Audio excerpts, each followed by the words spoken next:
Friends, welcome to the monthly Misadventure, where once a month we bring you stories of great risk, high stakes, and outcomes left of center, better known as life in general.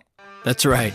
Best laid plans, sideways traction, and course corrections. We're going to touch on them all here. My name is Wes. I'm your host and author of Book of Misadventures, and my partner in crime is Landon Tucker. He's the one who brings the brilliant illustrations to the newsletter you see attached here. You can find out more about myself and Landon, as well as this project, over at bookofmisadventures.com.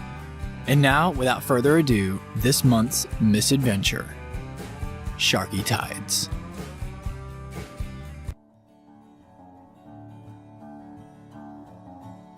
I just convinced our gang to make a swim for it. Safety and shelter were only 300 yards away across that shallow flat, when suddenly... Yeah, I screamed like a tweeny boy band fanatic. A sudden aggressive thrashing in the water not 20 yards from the boat. From our vantage point, we could tell that it was a shark. And that wasn't the first one we'd seen over the last few hours. In fact, we had two of them inside the boat. But the boat was our problem. I've logged enough time on the water that nowadays I'm able to carefully assess a situation before accepting an offshore invite. But that kind of experience came long after stories like this. I grew up outside of Tampa, Florida, across the street from the Alafai River. The AR is a curious stretch of water. It's full of fresh and saltwater species, and it empties directly into Tampa Bay. This estuary, while naturally beautiful, is known to be a favorite breeding ground for sharks, and it was the scene of our memorable college misadventure. Adam owned a boat and a cell phone. I'm not sure exactly how he procured either, given that we were broke college kids, but both of them were in working order on the morning of our launch. We motored out to the mouth of the Alafai River and were casting lures into schools of ladyfish and trout in no time. All was well, and we were thrilled to be masters of our environment. Then, the tables turned. Nature has a way of doing that. Andrew, the third member of our crew, hooked a nice ladyfish. Ladyfish are known for their aerial acrobatics on the line, and they can be difficult to actually land. They can be especially challenging, however, when chased by a shark. Unbeknownst to him, Andrew was reeling in more than he bargained for. Being the friendly fisherman that I am, I retrieved the hand net to assist getting Andrew's catch into the boat. Mistake. I should have let that sucker land his own dang fish. Kneeling on the platform and extending my arm to meet his line, a sudden nearby flash caught my attention in the shallow tide. Andrew's fish was screwed 2 ways from Sunday. Stay on the line to land in the boat, or fight the reel and get eaten by a freaking shark. I jumped back from the edge and screamed like a young eagle. That's how I like to describe it. Andrew laughed at my misfortune, citing that the shark wasn't much larger than the fish. Sure, any shark is big when it's 2 feet from your face. We chalked it up to a fun memory, until it happened again. And again. Suddenly, just about every fish we hooked was chased to the boat by at least one young shark. This was unlike anything we'd ever encountered. Knowing full well that such commotion would likely draw the attention of larger animals, we decided it was best to relocate. Adam secured his line and went to start the engine. Nothing. Must be flooded or something. Give it a minute. Nothing. Check the battery. Try it again. Nothing. We were a few hundred yards from shore in the sweltering summer heat, stuck, stranded. Thankfully, we had a cell phone, and my uncle had a boat. Unfortunately, however, this was back in the days of limited cell reception. I used Adam's phone and left a broken message for my uncle, something about being stranded at the mouth of the Alafai.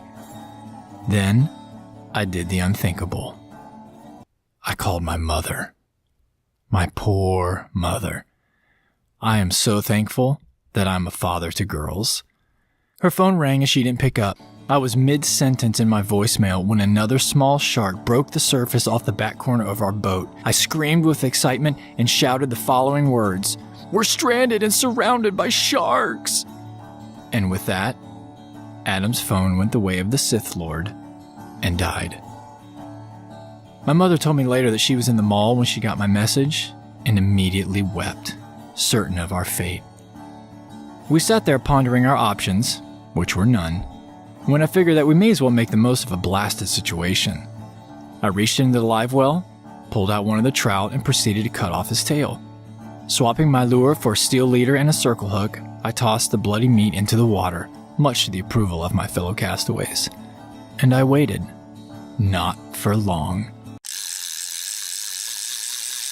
The line lurched away from the boat. Moments later, we were joined by a fourth shipmate, a 24-inch blacktip shark. We had done it! We had caught the enemy!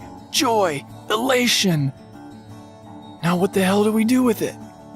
We keep it, of course. We threw it in the live well and rigged up another rod. And caught another shark. This was supremely enjoyable and kept our minds off the reality of the situation. We were boiling hot, low on water, without food, and the regular afternoon thunderstorm that you could set your watch by was looming out over the bay. That's when I suggested we swim for it. In our case, the muddy mangrove shoreline never looked so comforting and yet so far away. And precisely before we did just that, another unprovoked crash erupted on the surface, like a warning. For most young men, it usually takes prolonged exposure to a situation for the gravity of it to sink in, and we were no exception. At that moment, the fun and adventure turned serious. There wasn't another single boat in sight that morning, and we were living every Floridian's nightmare. Death by lightning or shark attack. Miraculously, and I mean miraculously, the weather held off. We drifted with the tide several hundred yards along the shoreline away from the mouth of the Alafai. Through the low-hanging humidity, I could have sworn we saw my uncle's boat speeding out into the bay, then returning empty-handed back up the river. Out of bait and out of patience, we finally drew the attention of the one and only passerby and managed to secure a tow to a nearby dock. Sunburn, memories, and a few small black tips in the live well made for a good day on the water.